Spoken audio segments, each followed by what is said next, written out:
পাখি বলল, রাখ তো তোর খাঁচার জীবন, চল পালিয়ে যাই। নারী বলল, আমার 4 দেওয়ালের বন্দি আকাশ, বলো কি করে পালাই। মেঘ বলল, এখানে তো বড্ড গরম, কাল সকালে চুপটি করে সাইবেরিয়ায় যাই। নারী বলল, এই মা, তুমি কি বলছো?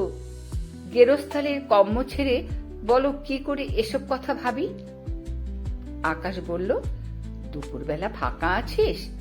শোন, চল না একটু পাহাড় ঘুরে আসি। নারী বলল, উরি বাবা, দুপুরবেলা অনেক অনেক কাজ, আসবে না তো কাজের মাসি? সন্ধ্যামণি ফুল বলল, সন্ধেবেলায় খুব জমিয়ে গল্প হবে, যতই বলিস শুনবো না কোনো কথা। নারী বলল, না রে সই, 2 দিন পরেই পরীক্ষা না, চেক করব ছেলের বাংলা খাতা। নদী বলল, সামনেই তো পুজোর ছুটি, চল না একটু সমুদ্রে যাই। নারী বলল, অক্টোবরেই বাবার বাইপাস, তখনও সময় নাই। ঘুম বলল, চোখ বুঝলি স্বপন দেখিস, তখন না হয় আলোর দেশে যাব।